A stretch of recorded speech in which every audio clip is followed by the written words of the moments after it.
निश्चय कर लिया कि मैं आजीवन वृंदावन वास करूंगा, तो कह रहे कथम वृंदावन सिद्धिम न, उसे कौन सी सिद्धि नहीं प्राप्त हो जाएगी, सब कुछ प्राप्त हो जाएगा। भाई ये बात पकड़ लो, ये थोड़ा बहुत कठिन बात है। क्या? आजीवन वृंदावन वास करना। ऐसी ऐसी परिस्थितियां लुभावनी आती है कि आप चलो बस, ऐसी ऐसी भयावनी परिस्थितियां आती, आपको अब तो चलना ही पड़ेगा। वृंदावन का नियम ऐसा कट्टर ले लो कि प्राण निकल जाए सो स्वीकार, लेकिन हम सशरीर जीवित वृंदावन से ब्रज के बाहर नहीं जाएंगे। तो चाहे वो कामी पुरुष हो, चाहे यशोर्थी पुरुष हो, सतमार्ग का त्यागी पुरुष हो, तो भी उसे भगवत प्राप्ति हो जाएगी। धाम वास मात्र से वृंदावन प्रभाव सुने अपनो ही गुण देत, जैसे बालक मलिन को मात गोद भर ले। भगवत प्राप्ति बहुत दुर्लभ दिखाई देती, क्योंकि इंद्रियों को समेट पाना, मन को समेट पाना, रात दिन निरंतर भजन में लगे रहना, जब तक जीवित है कोई गलती ना होने पावे, तब भगवत प्राप्ति। धाम की कितनी महिमा है कि वो कामी पुरुष है, परवश है इंद्रियों के। यही बात ध्रुवदास जी ने भी लिखा है, यद्यपि भक्त अनन्य जो, यही बातें हृदय को बलवान बना देती है। यद्यपि भक्त अनन्य जो, विषय इंद्रियन बस होए, कर्मठ कोटि जितेंद्रियन तय समलहय न कोई। जो श्यामा श्याम का अनन्य हो गया है, यद्यपि वो अभी विषयी है, जितेंद्रिय नहीं हुआ, तो भी करोड़ों जितेंद्रियों, करोड़ों कर्मकांडी उसकी समानता नहीं कर सकते, क्योंकि वो श्यामा श्याम का अनुरागी है, श्यामा श्याम का अनन्य है। शरणागति में सुग्रीव जी के प्रति जो भगवान का शरण्य का भाव दिखाया, वो बहुत पुष्ट करता है। सुग्रीव जी से हनुमान जी महाराज, वो देखो जो राजकुमार, सुग्रीव जी तो कांप गए। उनको लगा कि ये बाली के द्वारा भेजे हुए, क्योंकि बाली यहां सापवश आ नहीं सकता, इसलिए वो सुरक्षित थे वहां। हनुमान जी से डर करके कहा कि अब तो प्राणों को कहां हम सुरक्षित रख पाएंगे, क्योंकि जहां भागेंगे वहां बाली पहुंच जाएगा। हम इसी पर्वत पर केवल सुरक्षित थे, ऋषि के साप से वो यहां आता, ये दो दिव्य राजकुमार हमें लगता है उसी के भेजे हुए। तुम जाओ देखो कौन है। हनुमान जी विप्र रूप में गए, सामने अरविंदाक्ष भगवान पर दृष्टि पड़ते ही साष्टांग दंडोत। आप कौन हैं स्वामी? नंगे पैर ऐसे कटीले कंकरीड़े जंगल में भ्रमण कर रहे हैं, आपके इस भ्रमण का हेतु क्या है?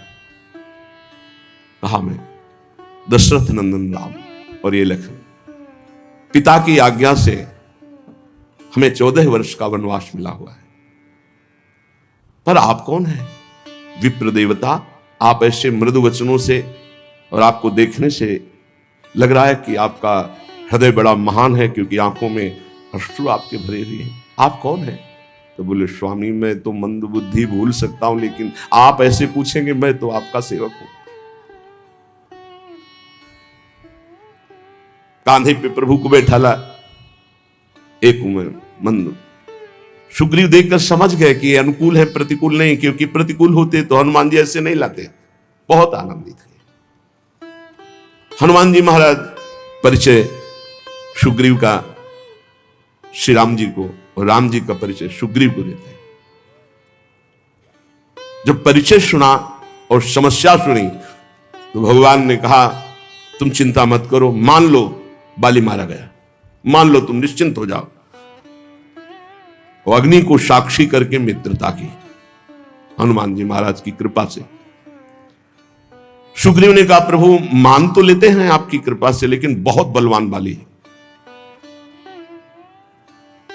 देखो ये दुंदुभि राक्षस की हड्डियां हैं, ये ताल के वृक्ष हैं, यदि एक बाण में इनको बेध दो तो मुझे विश्वास हो जाएगा बाली मारा। भगवान का अमोघ बाण। अब बड़ी प्रसन्नता हुई। भगवान ने कहा जाओ ललकारो जाकर बाली को। खास बात जहां हमें पकड़नी हो, बात को समझना। आज तक राम जी का भजन नहीं किया सुग्रीव जी ने, हनुमान जी की कृपा से केवल मित्रता हुई। भगवान के वचन पर उसको दोबारा प्रश्न करना पड़ा कि इसको प्रमाणित करो तब मैं मानूं कि बाली को मार दोगे। वो भी भगवान ने प्रमाणित किया। भगवान ने कहा जाओ ललकारो जाके। ललकारा, प्रभु मैं बैरी सुग्रीव प्यारा, ये कारण कौन नाथ मुझे मारा। नाथ आप तो मेरे भी स्वामी हैं, मैंने आपका कब वैर किया, कब अहित किया, और इसने कब आपका भजन किया, कब आपका हित किया? आपने उसका पक्ष लेकर मुझे मार दिया। श्री भगवान ने कहा, शरणागत का बैरी मेरा बैरी, शरणागत का मित्र मेरा मित्र। तू मेरे शरणागत को जानता है कि मेरी शरण में हो गया, फिर भी वैर करता है। अंत तो गत्वा, अंत्येष्टि क्रिया करा के सुग्रीव को किष्किंधा नरेश पद पे 4 महीने प्रवर्षण पर्वत पर सरकार विराजमान ने, एक बार भी दंडवत करने नहीं। ये हमारी बात है, ये हमारी बात है। फिर भगवान लक्ष्मण जी को भेजा और सावधान करके फिर भगवान से जुड़ जाना। हमसे हो सकती भूल, हमसे कमी हो सकती है, हम अजितेंद्री हो सकते हैं, हम कामी हो सकते हैं, हमसे अपराध बन सकता है, लेकिन रहत न प्रभु चित चूक किए कि करत सुरत 100 बार ही एक। इसको मैंने स्वीकार किया है, ये मेरी शरण में है। वो केवल अपने स्वार्थ की वह शरण, तो भी भगवान उसे अपना शरणागत मानते। ऐसा स्वभाव उमा राम स्वभाव जय जाना, ताई भजन तज भावना। प्रभु का समर्थ नाम, समर्थ धाम, समर्थ लीला, समर्थ रूप ध्यान, किसी एक में हमारी आसक्ति हो जाए। श्रीपाद कह रहे हैं कि यदि वो कामी पुरुष है, पराधीन इंद्रियों के मन के है, वो यश चाहता है, वो सतपथ त्यागी है, लेकिन उसने श्रीधाम वृंदावन के वास का अनन्य अखंड नियम ले लिया, अब उसको कौन सी सिद्धि नहीं प्राप्त हो जाएगी? सब कुछ प्राप्त हो जाएगा है। तो करोड़ों जितेंद्रियों कर्मकांडी उसकी समानता नहीं कर सकते। हे प्रिया प्रीतम, मैं तुम्हारा हूं, बस तवास्मीति तवास्मीति वदंत मन, मैं आपका हूं, श्यामा श्याम। मैं कैसा हूं ये आप जानते हैं। मैं कोई अपनी पात्रता, गुण, तपस्या, साधना के कारण दावा पेश नहीं कर रहा कि आप हमारे हो, नहीं। तवास्मीति, मैं आपका हूं। आपके तो हजारों लाखों करोड़ों अरबों भक्त हैं, पर नाथ मेरे लिए आप ही हो, मेरे आप ही साधन हो और आप ही साध्य हो। तवास्मीति वदंतमपि मामृषा। और खास बात, ये भी मैं झूठ बोल रहा हूं, क्योंकि तवास्मीति मैंने बहुतों से बोला है, मैं आपका हूं, मैं आपका हूं, मैं आपका हूं, बहुत से बोल चुका हूं, यह भी सत्य नहीं है। बहुत सुंदर बात, देखो कैसी प्रभु की महिमा है। अगर वो स्वीकार ना करे तो हम झूठों का काम ही नरक में पूरा हो। आप सभी को राधे राधे, जय श्री राधे।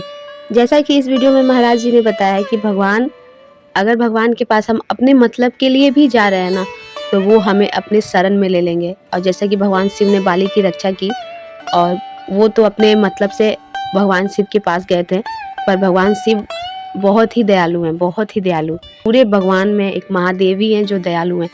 एक कहानी था, जो शिवलिंग पे चोर पैर रख करके वो चोरी कर रहा था, और भगवान सोचे कि ये मेरा भक्त है, और उसी समय प्रकट हो गए और उसे आशीर्वाद दिए। तो आप सोच सकते हैं कि महादेव कितने दयालु हैं। तो मेरे महादेव ही ऐसे हैं, वो सभी पे कृपा करते हैं, पूरी सृष्टि उन्हीं से है। आज के लिए राधे राधे। आप सभी से मिलते हैं नेक्स्ट वीडियो में। जय श्री राधे।